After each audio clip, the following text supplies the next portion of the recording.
Well, today I am joined by Drew McMahon as well as Suzanne Platt, who are here from different resources and different divisions of MemorialCare Saddleback Medical Center. Well, thank you both for joining me. How are you today? Well, thank you. Very good, thank you. So you're both from different areas. Now, Drew, you're with emergency medicine, and Suzanne, you're a palliative care nurse navigator. So what I'd love to do is I'd love to just sort of give a brief background on each of you and how you play different roles in the hospital. So Drew, I'll start with you. Tell me a little bit about your job. Well, yes, I am originally emergency medicine. I'm board certified in emergency medicine, and I've been practicing for 18 years in the emergency department as an attending physician. However, in the past 5 years, I've been able to branch out and join the palliative and hospice services, and that's how I came to MemorialCare. And I've been with MemorialCare doing palliative and hospice for the past 2 years. Okay, and so just a quick comparison. How does it differ? I mean, I know, of course, it may be more of an elderly situation, but ER versus this, are you a little more relaxed, not quite as crazy? It's definitely one of the perks of doing palliative and hospice medicine. The focus is one person, one family, one sphere of life at a time, rather than handling 5, 6, 7, 20 cases at a time. So it is definitely a different way of doing it. Oh, yeah, and you can really get to know your patient probably a whole lot better, so that's awesome. All right, Suzanne, so you have been a palliative care nurse navigator for how long? I've been in palliative care medicine for 15 years. Wow. I actually graduated from England with my nursing degree and have traveled to different countries. I worked in cardiac intensive care for many years prior to coming into palliative care. So I've done home health care as well. So varied experience, really. So, give me an idea, what is the difference between palliative care and hospice? So I'll take that. There's actually a few differences, but the most important difference is the timing. So palliative care can occur along the entire spectrum of caring for you whenever you have a diagnosis that is severely destabilizing, or just a very big diagnosis such as cancer. I mean, that is definitely life destabilizing. So palliative care can be started right then at the beginning of that diagnosis. Palliative care can also go on for many, many years, and it can go on into hospice and be a part of hospice care. So it can be years of care, or it can be months of care, whereas hospice is mostly focused on the last 6 months of care. So it's mostly timing, but palliative care and hospice also have different focuses. So with palliative care, you're focused on getting the patient as functional as possible. You communicate to all the different specialists that's involved in the patient care. You talk about the goals of care all along the way. You manage the symptoms, and palliative care can be quite a resource for patients who get somewhat derailed from life. Suddenly you have to focus on disease. Palliative care brings you back to the focus of taking care of life in general. Hospice care focuses on intensive treatment of intense symptoms that can come at the end of your life and the severity of disease, and there's no longer a cure possible. So it's like taking an intensive care service from the emergency department or the hospital and bringing it home. So hospice is intensive care for your symptoms and disease at the last 6 months, but this time in your home or in your space of living, would be a skilled nurse facility or a board and care. So let's go back to what you said originally about palliative care. So it's when you've been derailed. So how does it differ from rehabilitation? So palliative care is much more about communication and symptom management. Rehabilitation focuses on just getting that part of the dysfunction back to function. And palliative care can be much more an arm that surrounds all the different resources, whether it be a specialist in rehabilitation and then a specialist in heart. When you have a heart attack, for example, you'll need a rehabilitation specialist to help you become functional again and strong again, but you'll need a cardiologist to manage all the different medication to make your heart strong again. Palliative care can be the connection between your primary doctor, the cardiologist, and the rehabilitation specialist, just to keep the goals of care aligned and keep all the links together. Suzanne, did you want to add to that? Yeah, I would definitely agree with Dr. McMahon. It's a multidisciplinary team approach. We do collaborate with not only the primary care physician, but other specialists as well. Our goal is to have that communication line open so we can best serve the patient and their families and support them through their disease process. So we work very well as a team, and Dr. McMahon and I oversee the palliative care program. It's a team approach. So, Dr. McMahon, you kind of already mentioned, at what point you would transition from palliative care to hospice based on timing and maybe whatever is going on with them, whatever their ailment is.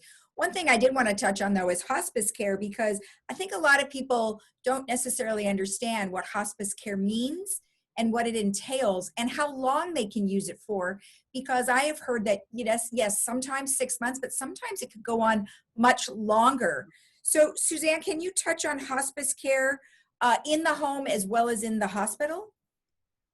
Yes, so we see patients primarily in their home environment. I mean, that's a place of comfort, that's a place of family.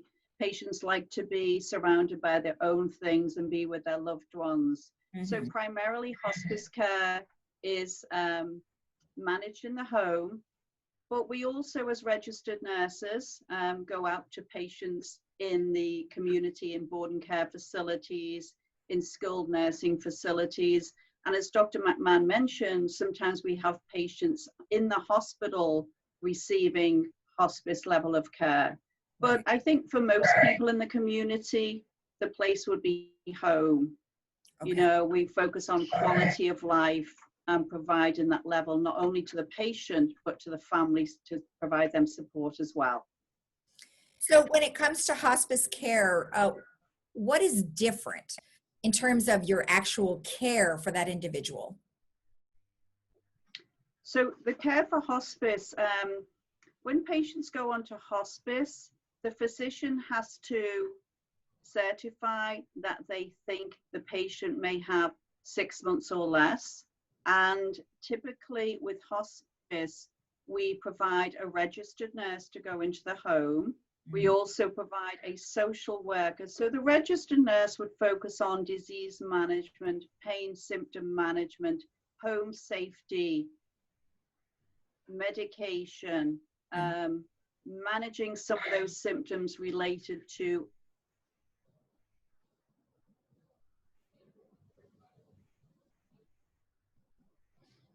quality of life, as well as providing support to the patient and family. They look at advanced directives, the pulse, caregiver resources, providing emotional, psychosocial support to the family.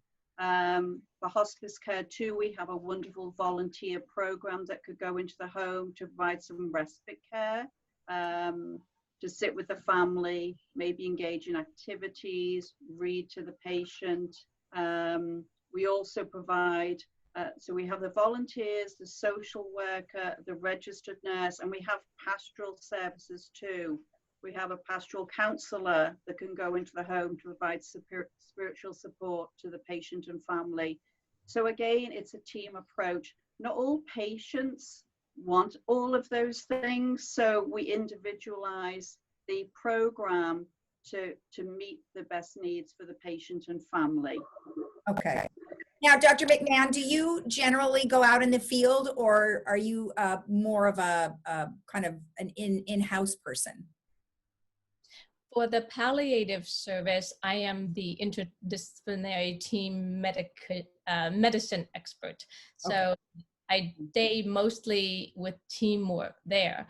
But for hospice patients, I do home visits when the condition is complex and they need a physician to come and discuss all the options and all the care that they're receiving and why and how, and a lot of explanations and reviewing of medications and making sure that their goals of care are being met. Do you think both of you could answer this in whichever way you see fit? Do you feel that people resist hospice care and they're like, no, I don't need it? And do they do that? And why do you think they do that? May I go first, Suzanne? And I know you have some good answers too, but definitely, I think people resist because they have this misconception that hospice means giving up. And that's the very last thing hospice is actually giving more hope to a better quality of life. And sometimes, and that is why hospice sometimes is more than 6 months, sometimes providing the best palliative and hospice care in the home, in the community setting, actually sets them up for success, and their symptoms improve and their length of life improves. Okay. Suzanne? I definitely agree with Dr. McMahon. I think sometimes it's the fear of the unknown. They don't know what to expect. Sort of a lack of education about what a hospice is and what the team approach that we put comfortable at home, not going back to the emergency room or the hospital. But I think it's the fear of the unknown and sort of education. You know, we need to educate the community about the goals of hospice and what we can provide as a team for the benefits of the patient, but also for the family as well. Right. And let's talk about those resources, because I know that Saddleback Hospital has lots of them. And so if someone was curious as to what the difference would be of the palliative care versus hospice, where should they go? Well, they can certainly go online to WellList, and I've actually got a brochure here too, and I can give you the number. The telephone number to call would be 855-935-5478. This is a great resource for patients and families out in the community. Or they can also call our intake line, Lisa. We could certainly provide them with information, pamphlets, resources. We can even go out and do an evaluation in the home setting to see if the patient meets the criteria for palliative care and hospice. Our direct number is 949-452-3008. So I'd be more than happy to talk to families or patients in the community to discuss palliative care and hospice care.